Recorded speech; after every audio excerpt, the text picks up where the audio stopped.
So those of you who have logged in should be seeing something similar to this. You probably have a big blank area in the middle because you haven't made any samples. By default, it's only showing the samples that you've made.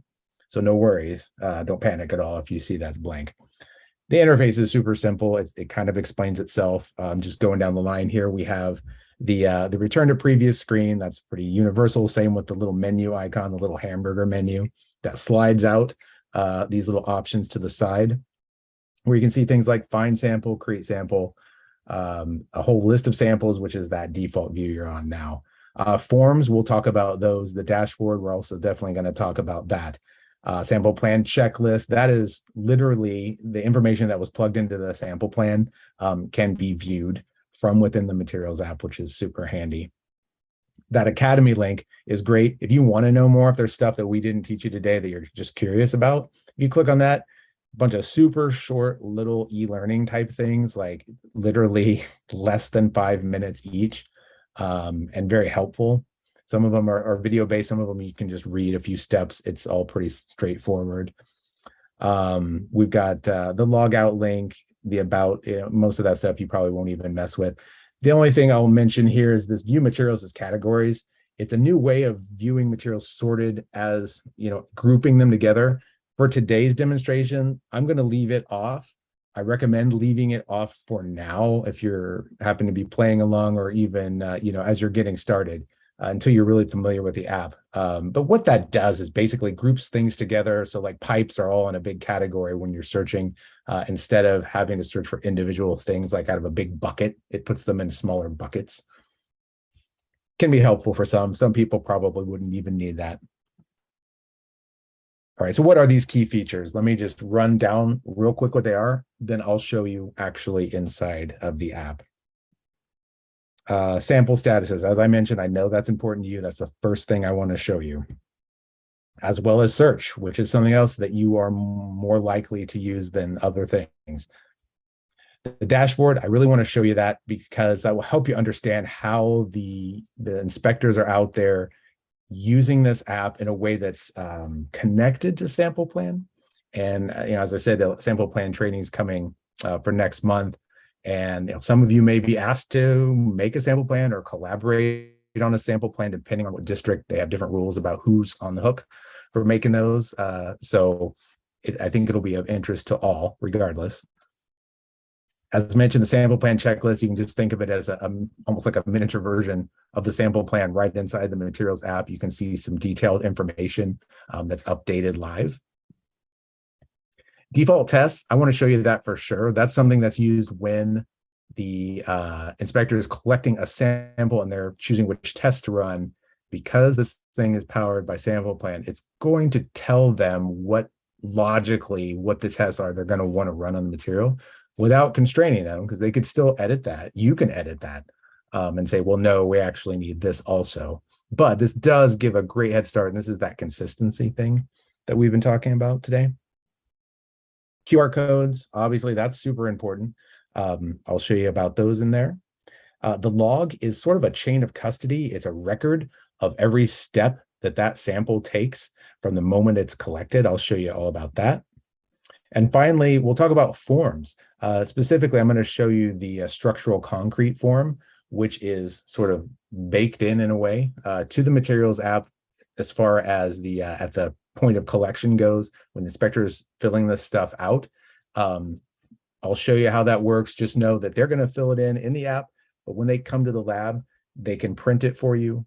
My understanding is that's the way to go for now. Maybe someday you guys will all be able to access the forms without having to print anything. But for now, it's important for you to know that they may be coming in. If they have those forms, they've made them in the materials app. They'll just need to use your printer to get the proper forms printed out for you the way you like. Okay, before I hop into the actual app itself and start sharing my screen, I wanted to show you this because it's a little easier to show you in a screenshot. This is what will happen, once you're up and running and you've done a search or you're on some project and you pull up a list of the samples. There's a couple of things I want to point out. First, that right-hand column, those are the statuses. Now, some of these are going to be self-explanatory. Some of them you guys are already using, I'm sure. but a couple of them are probably going to be new.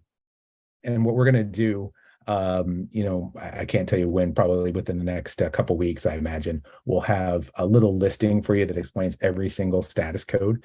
That way you have a kind of a cheat sheet. The one I really want to point out, that actually there's two that could be confusing. And I know it kind of was for the inspectors when we taught this as well. So you see the top one is received and the second one is logged, which almost sound like the same thing. They're not. So received means you guys physically have taken possession of the sample. And logged just means that the materials app has transmitted the sample data and it has synced up to Site Manager. Okay, so they're out in the field, they've got their iPad, they're using the materials app, they filled out this form, they've got everything they need, they're saved, they're done. There's a little time period where it has to sync back to Site Manager, okay? So that's what logged means, like, okay, Site Manager has it, we're ready to move forward. It doesn't mean that you guys have received the sample yet. So that's the difference between those two. And as I said, there are other statuses even beyond these. And as it came up this morning when we were teaching, like, yeah, it would be handy even for you guys who may already know a lot of them to just have a nice sheet that told you everything. So we will work on that. The other thing I want to point out, if you notice, there's another red box right up here in this sample name. That SM automatically is added to any sample now from backdating to March at least, that was created in Site Manager rather than the materials app.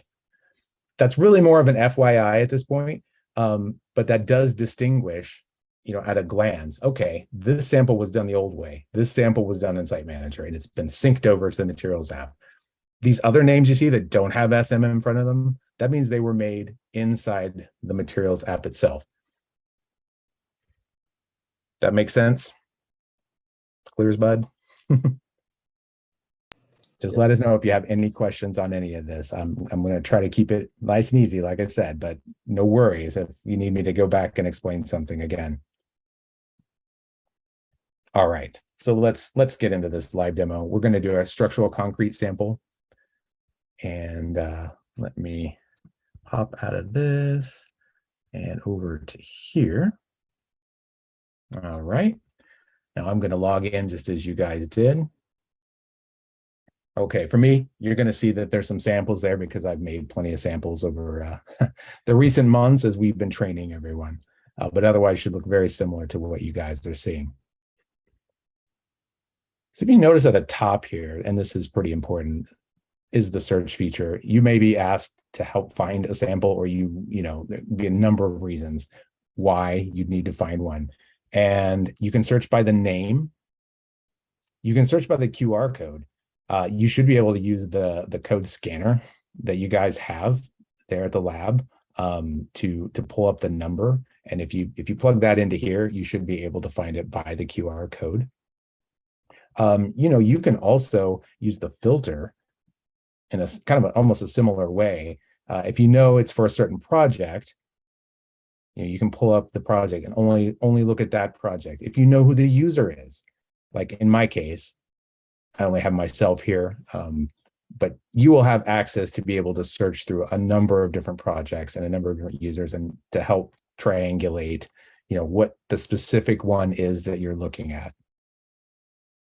You can set filters, clear filters, like and you can just search, any part of the name. So if I put in the word lot, I'm pretty sure I'm going to come up. Yeah, see, here's one that has lot right in the name.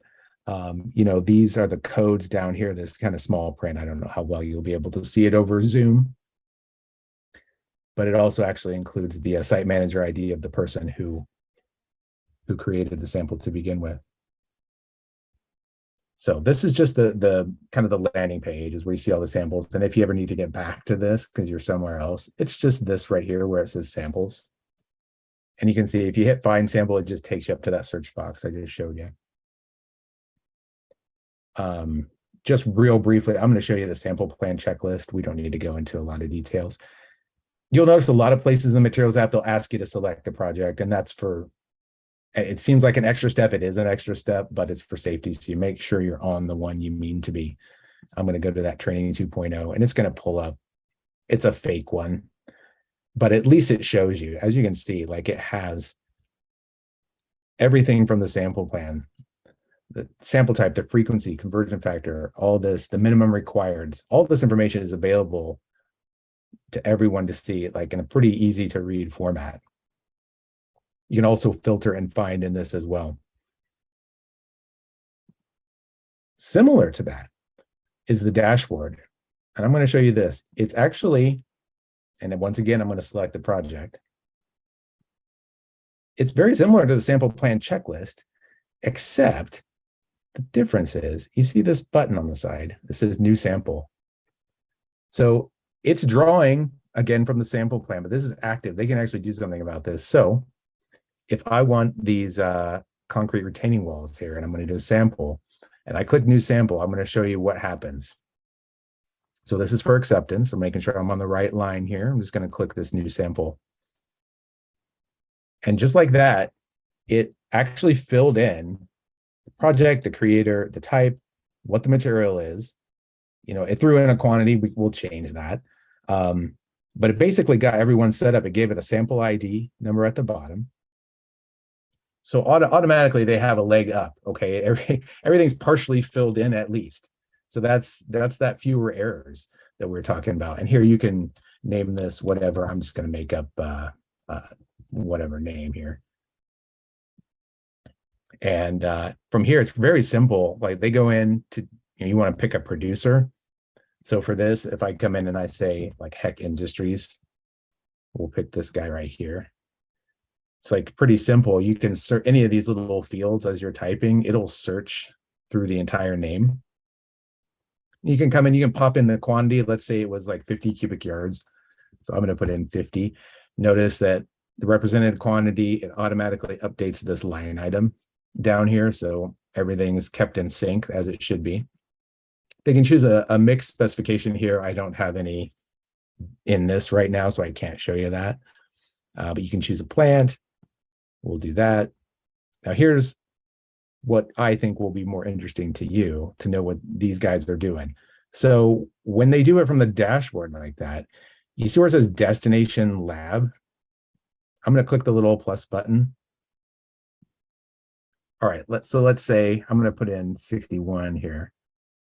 If I say it's going to go to the District 61 lab, and then I'm going to clear this out, you can actually, they can send it to their unit lab simultaneously, set that up as well. So if it's 236, I'm going to grab that one as well. I'm going to turn on this. So you can see I've got both selected, which is a handy feature. And if I hit done, you'll see it filled it in right there, the two labs that we're sending to. Now, when we go to choose test, this is where it gets interesting. This big green button right here, apply default test. This is saying, okay, go behind the scenes software, go back to the sample plan and choose the right tests that we were told need to be run. So if I click that, it automatically will select that test and I think one more down here. And they're not confined by that. Like if they know that they want some other test done, I mean, it's not in sample plan. That happens. I'm on a project, things evolve, things change. And sometimes you do need to deviate a little bit, but at least you have the basics. At least you know that those defaults are captured. Then you can go in and add this test, whatever else you want. It's fine. I'm just going to hit done on that. And then I'm going to hit save. And again, you don't have to memorize this because you guys are highly unlikely to be adding the samples this way.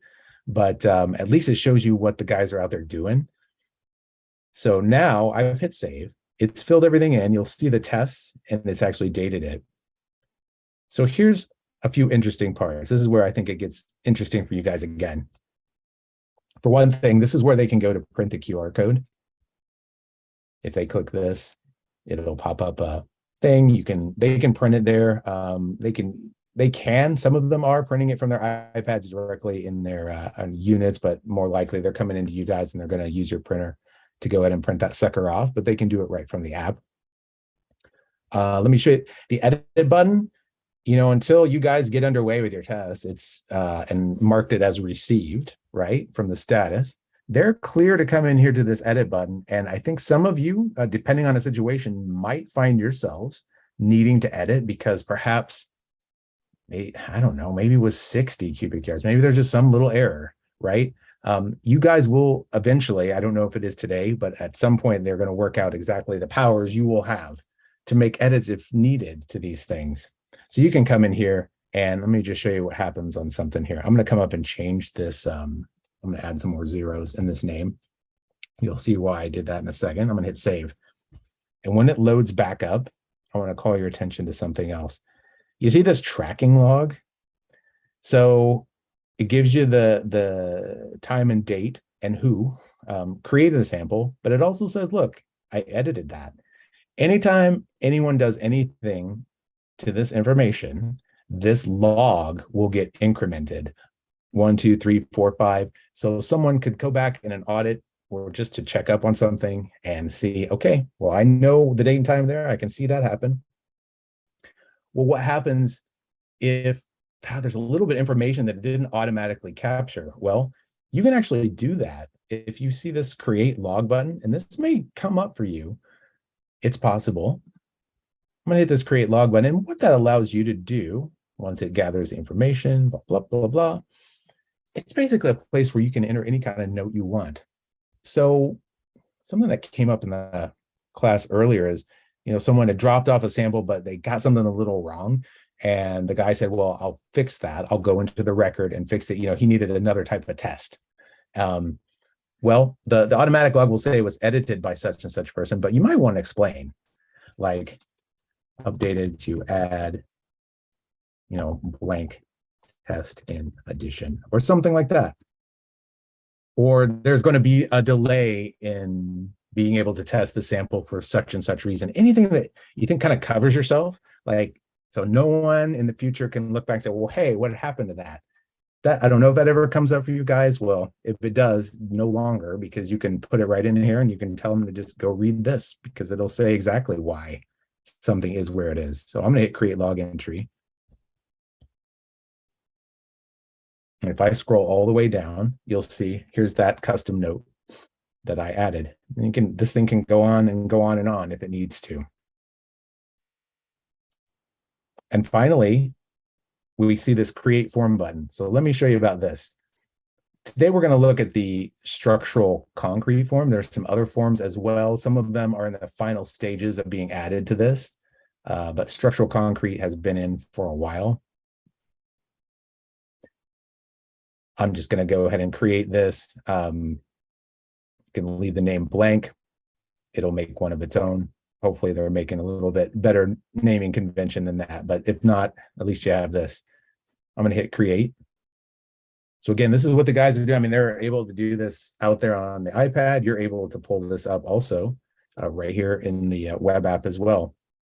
So this is the new structural concrete report that they can fill in. It fills in partially. I mean, you see it has the sample name, it's got the date, it's got the material code. It's got all of this. They'll have to plug in a lot number, quantities. There's definitely some stuff still for them to fill out, but it does give them a leg up like some of the other things in the materials app. And it's pretty easy on the eyes, easy to read and understand. I think once you see it a few times, you'll be like, oh, this is better. And one of the nice things, here's slump and air. Okay, so they can plug that stuff in. If you come down here, I'm scrolling down. If you hit add new row, you can add early break test all in the same one form, whereas before they had to kind of jump through a couple hoops to add early break tests. And now it's as easy as clicking this button. I just added another one. So there's 2 early break tests and that they can fill this in. Now, once they get to the lab, see you guys, much like the QR code, I mean, they can use your printer there. Go ahead and print this out to comply with your process. But it is nice to know that if I hit, I'm going to go ahead and save this. If I hit close, let's just say, just for fun here, let me move something out of the way here. I'm going to go back to my list of samples. If I go back to the list of samples, this one at the top, it says created 5 minutes ago. I mean, well, we could very well pretend I dropped off that sample. You came in here, you searched by my name, you set the filter, you found it because maybe something was a little off or you just had some questions. Now you can pull it off, you can see pull it up, see all the information. You can see that log I was talking about. And then you see the form is right here. So if for some reason the paper copy got separated or, lost or whatever, it is at least always stored in here as well. So if you hit open and give it a second, you can see all the information is in here too. And it's just good to have that as a backup, even while you are still using the paper printouts. I can think of a lot of uses. Who knows? Things happen. So you have access to see all of this, and eventually, again, at least certain editing powers, I would assume, to correct if something was a little off or they needed to update something. We want to be able to let you have those kind of abilities as well. And incidentally, those same forms, you can view in one of two ways. I'm going to hit this back arrow. So you saw I just opened the sample I had made, and I found it here at the bottom. The other way is on this little hamburger menu here on the side where it says forms. If you click on that, it's the forms only. And you'll see for me, it's a bunch of structural concrete reports. But, that's another way. If there's a form, that might be a faster way of finding what you want. Certainly would be for them. So let's go back